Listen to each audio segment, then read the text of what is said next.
Okay, time to continue the pitches. So next is Kai Kronström, EpiHeart. So Kai, or is yours?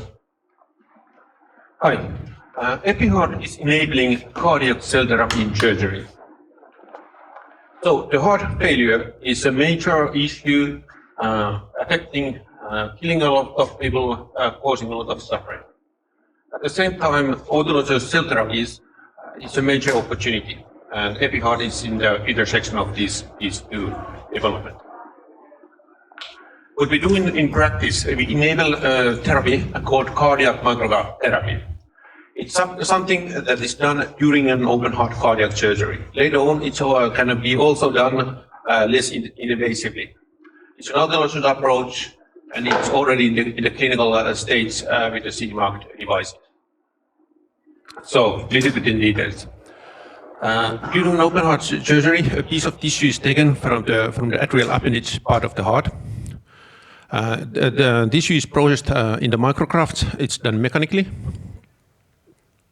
And those microtissues are used to create a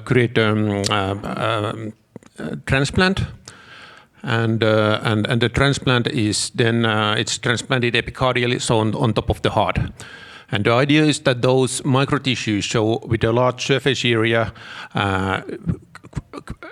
provide a paracrine therapeutical effect on the tissue.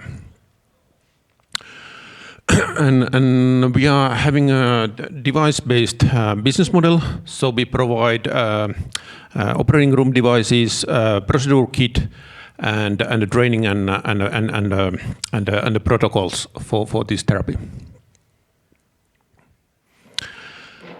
And where we are at the moment, the preclinical work has proven the good efficacy and the safety. The first in human studies have been completed and published in 2 cohorts. So in the coronary bypass grafting surgery and the LVAD left ventricular assisting device as a case study. And first efficacy study has started. We need further funding to complete the efficacy studies. And in addition to that, so it will be a very good business, assuming the good efficacy. But regardless of the efficacy in this purely autologous approach, we also doing research with the universities to explore opportunity where those microtissues are further modified during the surgery.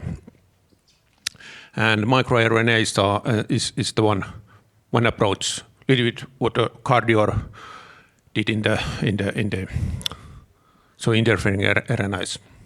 Thank you. The time is up. Yes.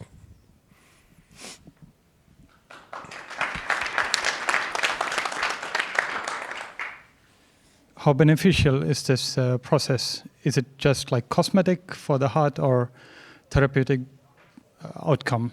How life-changing is it for the patient? It's still to be proven. The ejection fraction and the real benefits needs to be there. There are indications of that, but it's not. It's subject to further efficacy studies that have been studied. Could you comment a little bit on the competitive landscape, how it looks like? I think that this is a unique solution in a way, but of course there are many approaches tackling the heart failure. I mean the new drugs. I think Harian has invested and just sold one with one for 1 billion or something. Yeah, thank you. So there have been many failures in cardiac cell therapy for heart failure. How do you differentiate from those failed cases before? I didn't fully. So there have been quite a few failures with cell therapy approach for heart failure, right? And so how are you different from them? Yes, I think this has been built on some learnings from the earlier approaches. So the research group has been involved in many other approaches, and this is kind of the evolution of on top of that, and that can be argued that this is a very good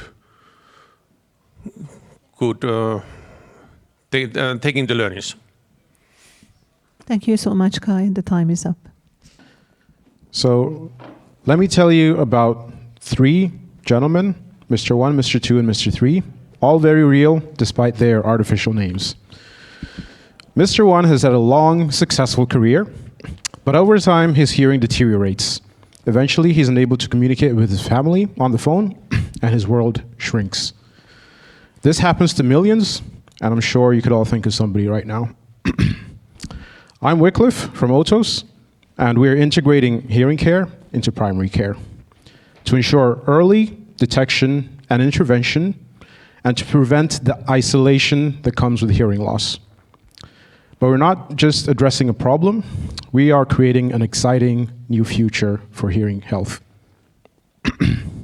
Now, just last month, I was at a live performance, and the only person still up for drinks afterwards, Mr. 2, an elderly gentleman with hearing aids, fully engaged, enjoying life. That's the difference hearing healthcare can make. We founded Otos because early detection is rare, and actionable early referrals are even more rare. And during early usability trials already, we identified hearing loss in Mr. 3, a healthy individual, had no idea he had hearing loss. And the truth is, we're all losing our hearing as we age and are exposed to noise. It's inevitable. By 2050, 1 in 4 people have hearing loss, 80% go undiagnosed, but there's an exciting part. We can do something to change that.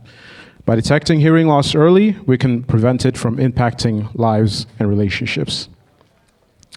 Otos integrates hearing care into primary care with a tool that combines otoscopy and automated audiometry to streamline workflows and increase patient throughput. It's about empowering clinicians to act early. And our results, our device delivers gold standard level results, allowing doctors to diagnose multiple patients in minutes instead of 1 patient per hour. Now, while devices like AirPods now offer basic hearing tests, it's not enough. Otos integrates hearing care into primary care where it belongs, so we can catch problems early as part of a holistic health assessment. And our hardware-enabled software as a service opens a growing market, reducing customer acquisition costs for specialized care while speeding up diagnosis. So we are building a future where hearing care is accessible and standard, where every clinic catches hearing loss early, and no one has to face the isolation that comes with silence. Join us in making it a reality.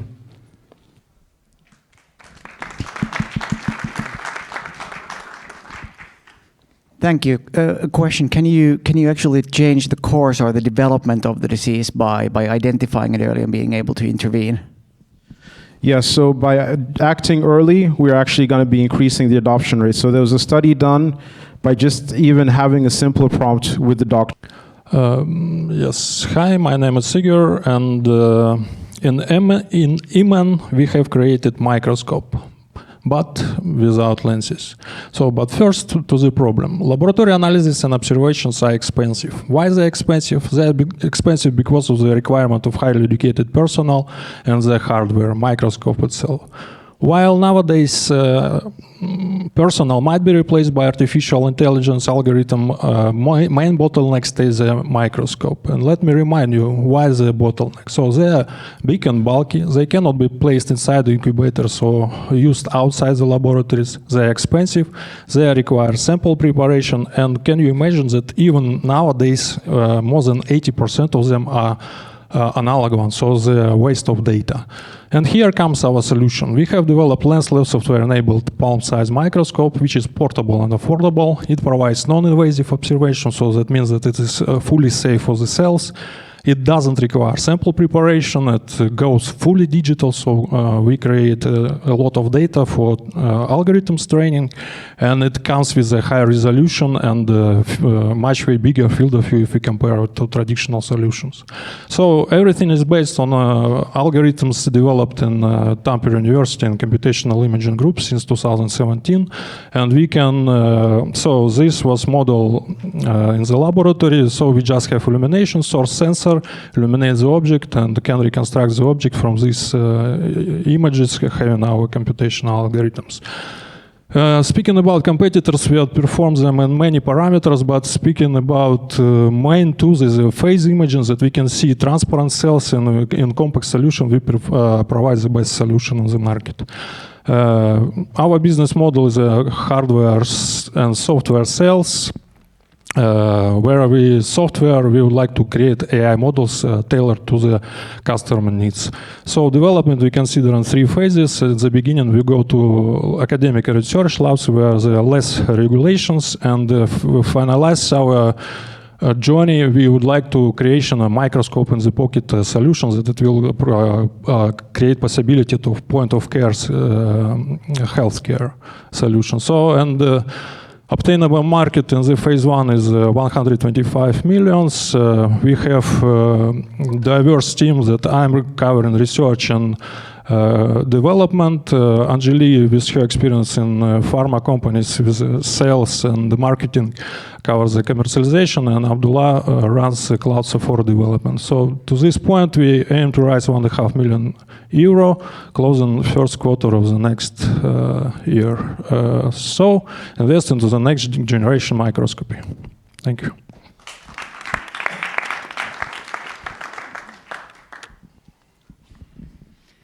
Could you reiterate what's the main value add compared to existing solutions?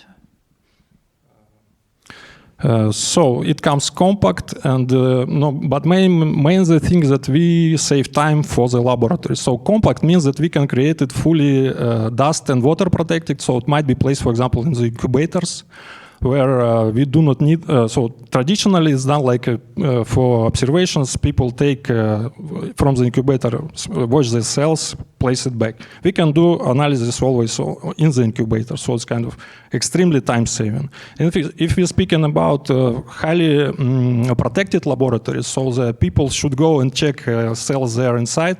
So to go to check there, they need to dress this like space suits, and it takes 40 minutes just to only take it.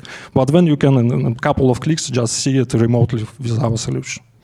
But there are plenty actually advantages. Do you know if there are any other competitors going with a full digital microscope? Yes, sure, they are fully digital, but I should emphasize here that we provide phase imaging. So we are going with no sample preparations, again, time saving. So, for example, to see transparent cell, you should add some additional staining to the sample, so coloring. We do not need such a procedure, so it's again time saving coming up. So, but there is a digital solutions for sure, yeah.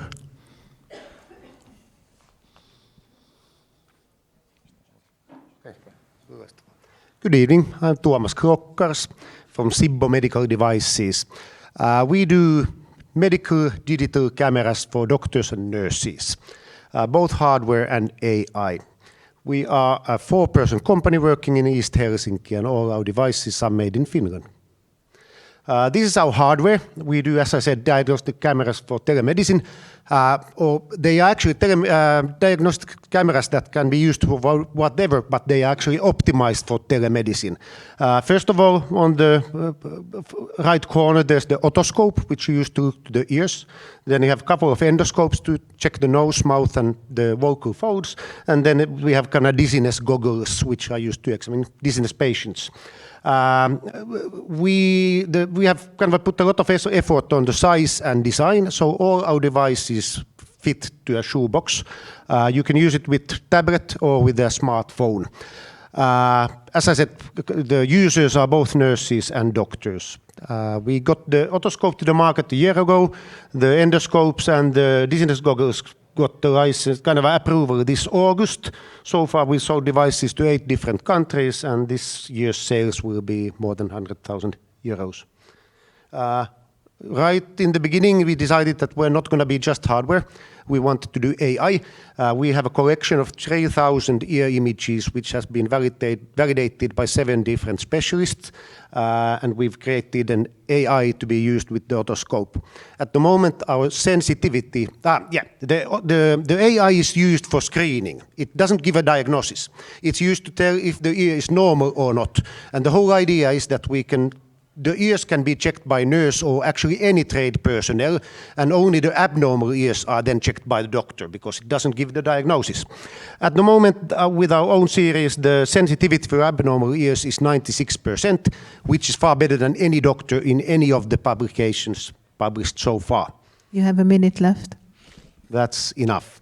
Better diagnostics, as I said, abnormal ears to doctors, saves work, time and money, and the business model is paper analysis.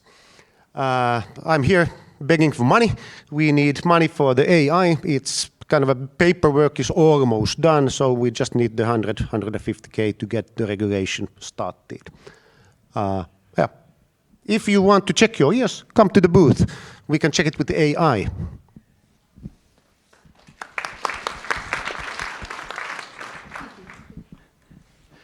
Thanks, Thomas. If your key product is the software side, I don't get it why you're getting into hardware. Why don't you keep your burn rate low? Why don't you just focus on your AI product? I guess it's my fault and my love of hardware. I'm a doctor. I'm an ENT doctor. I've been doing clinical work for 25 years, of which 20 years in Helsinki University Hospital. And honestly said, there are no good hardware for these purposes. Hardware for doctors is expensive, difficult, not suitable for what it should be done. You can come and look at our table and you see why this is better than anything on the market. So I strongly believe in also our hardware, which is shown kind of with 4 persons, we sold it more than 8 countries, so it can't be bad. AI is most likely going to be our kind of APR and our kind of a value maker. But what is really funny, because we've been talking all the time about hardware or AI, but now we actually got the kind of a US doctor who wants to license our software, not the AI, our kind of a user interface. So I'm a bit kind of now mixed up that is this a software company, hardware company, or AI company, and I don't know. Time will show. How about the disinfection of the equipment? It's easily done and normally done. Yeah, it's easily and normally done. You can't autoclave them because they are cameras. But we use Tristel, which is kind of a commonly used in European and centers and US centers. Or then you can just wipe them with 70% alcohol, or you can even use UV light.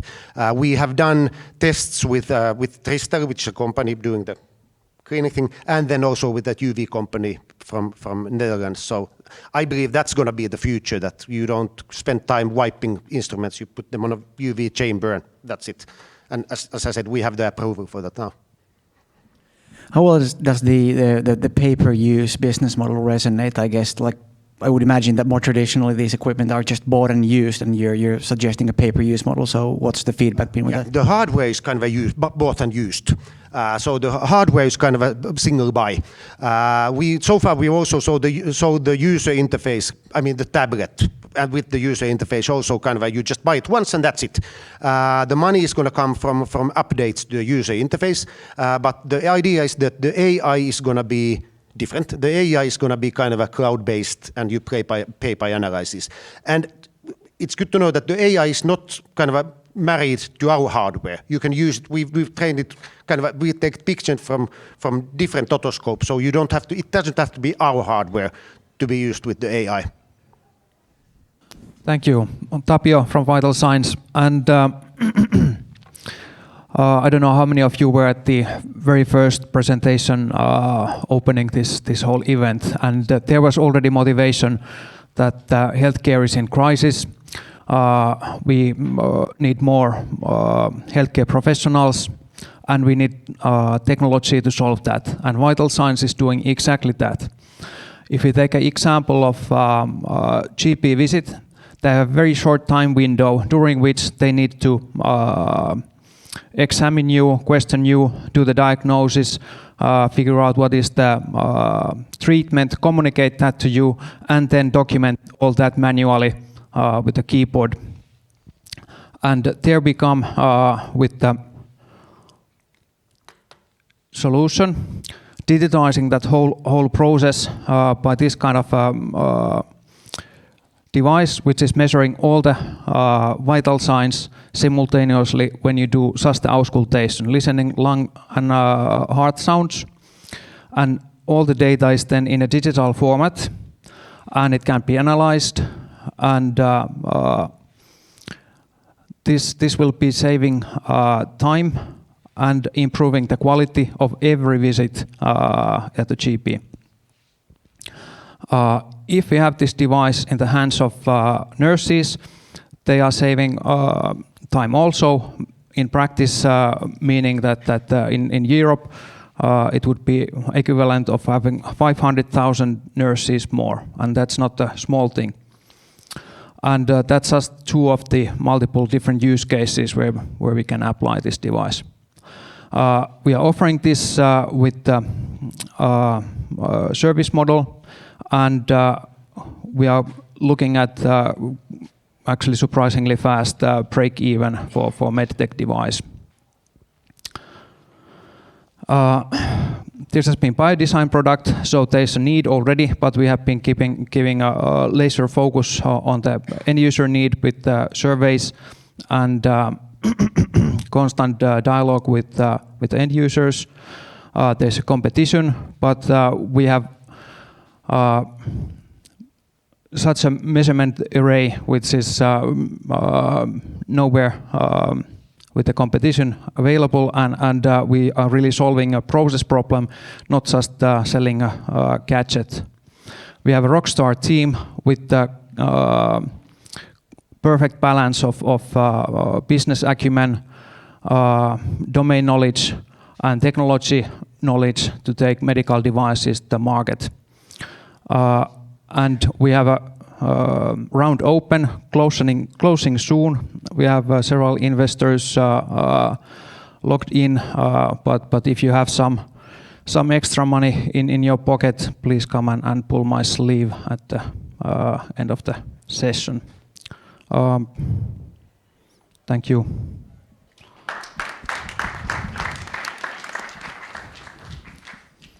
Can you elaborate a bit how you're beating the competition at the moment?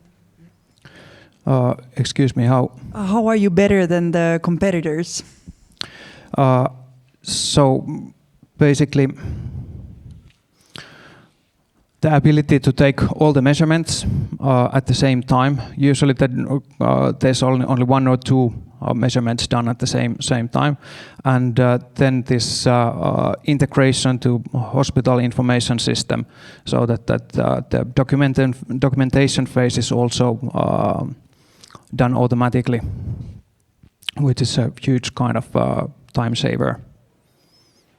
What methodology do you use to measure blood pressure right now? That's a bit confidential, but we have an array of sensors that we are combining to do that measurement, and it's still work in progress, but it's very, very, very promising. And what is needed from the product side? Is it like ready product yet, or do you have? So we have this kind of fully working prototype, and with the financing we are looking now, we are taking it into the actual product that can be certified then.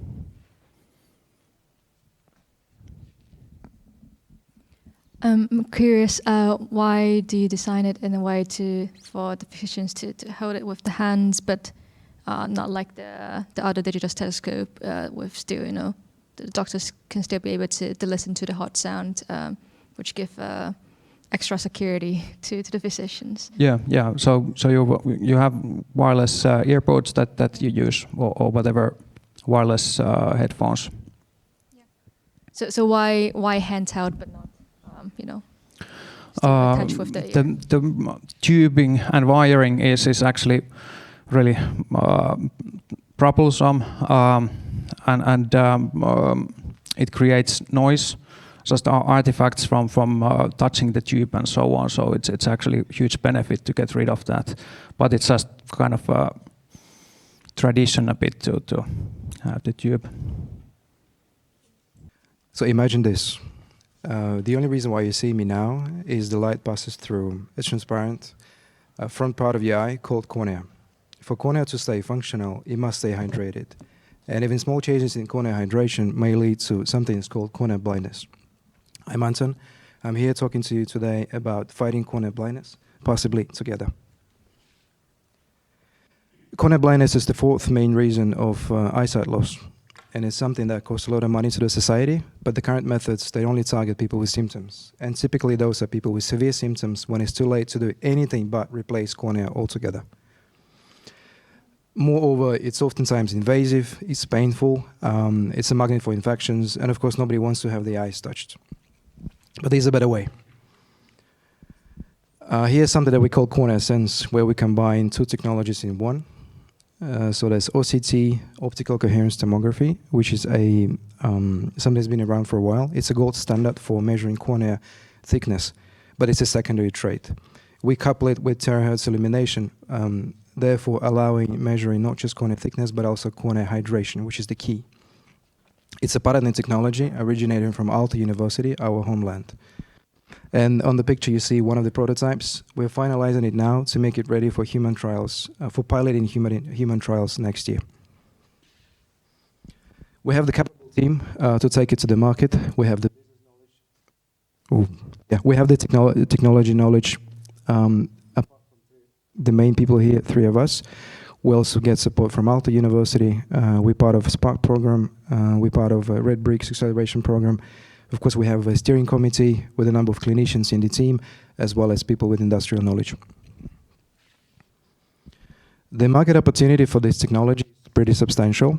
So the market size as of 2023 is about 40 billion. And there's three scenarios that we're now considering. So we're now getting the numbers, and if I get it to the stage tomorrow, then I'll tell you more about the numbers behind each scenario. You just got the 1 minute note, so you have... Yes. In terms of competitive analysis, I'm not lying, so it is plenty of competition, but there's no direct competition. So all of these methods here, they do exist, some of them invasive, some of them not. OCT is the gold standard now, but it can only measure cornea thickness, not hydration. So we combine the two together, meaning that we can get cornea thickness as well as cornea hydration in one instrument. We're now looking for 1.5 million.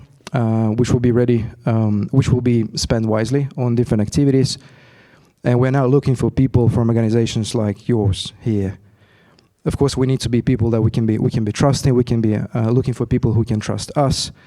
So in the long run, we may be acquired by one of the large OCT companies such as Zeiss or Topcon, and those ones have a long history of growing by acquisitions. So come join us. Thank you.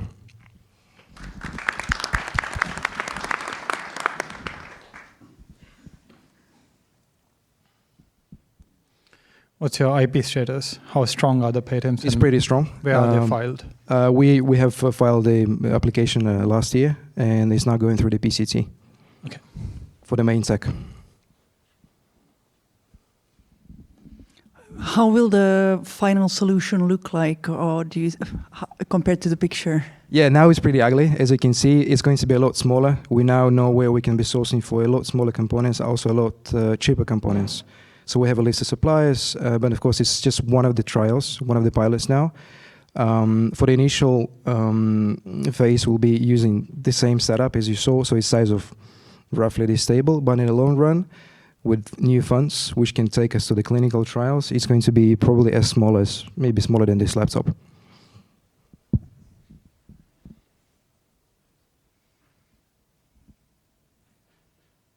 Thank you.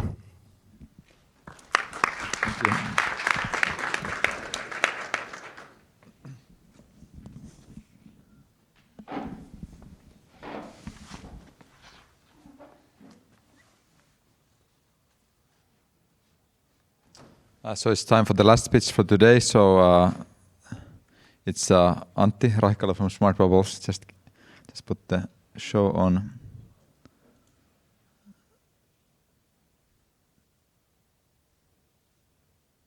Okay, go ahead, Antti.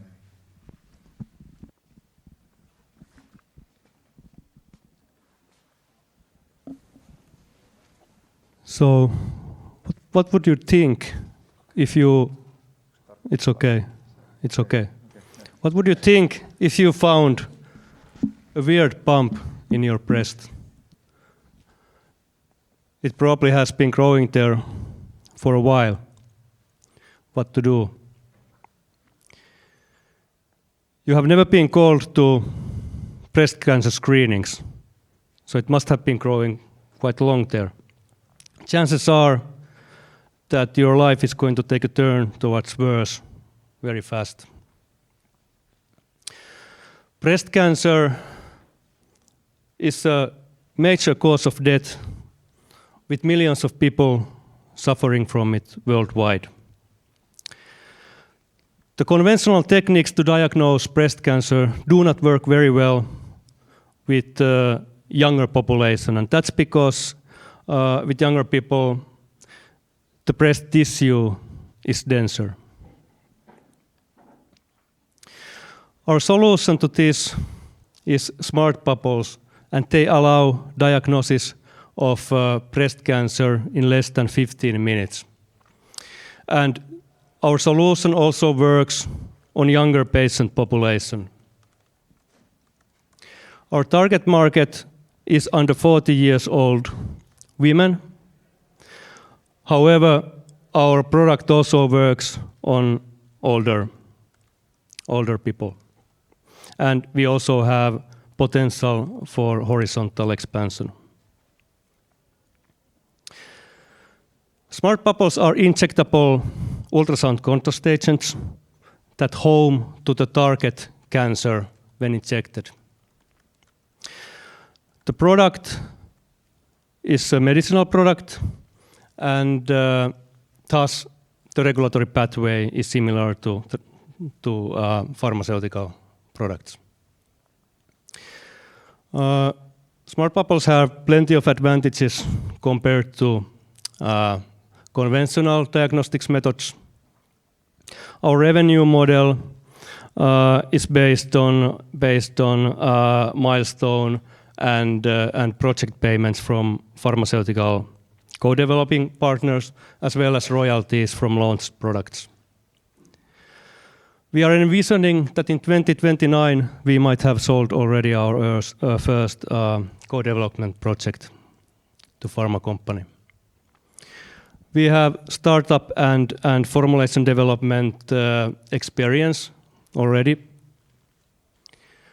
and we are looking to raise 1.4 million in 2025, and with that money it would get us to the beginning of GMP manufacturing and GLP preclinicals. And with this ask, the valuation into exit in around 2030 would be around 50 to 100 million. Thank you.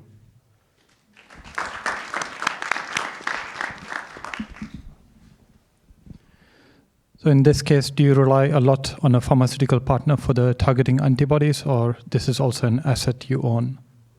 We would need to get them from, how is it called? Supplier. So can you elaborate, what is the use case? Is it like nationwide screening or a solution for those who are concerned if they have breast cancer, or? The latter. We cannot talk about nationwide breast cancer screenings at this point, but that would obviously be the long-term aim. So we would be talking about cancer clinics, for example, private cancer clinics at the first stage. Yeah. Has this kind of solution been used in disease diagnostics previously? Microbubbles are being used non-targeted ones to see the blood circulation, for example, cardiac issues. Targeted bubbles, an Italian company called Bracco is developing targeted bubbles as well, but they have some problems there. So, yeah. How do you bind to every breast cancer types, given they have different markers on the cancer cells, like HER2 or HR positive, HR negative? How do you make sure you cover 100% of them? Yeah, obviously. The thing is that our targeting antibodies are attached with click chemistry, so that means that we can easily change the formulation, and it is like let's say breast cancer type specific. So type changes, we would need to change the formulation and go through all the experiments,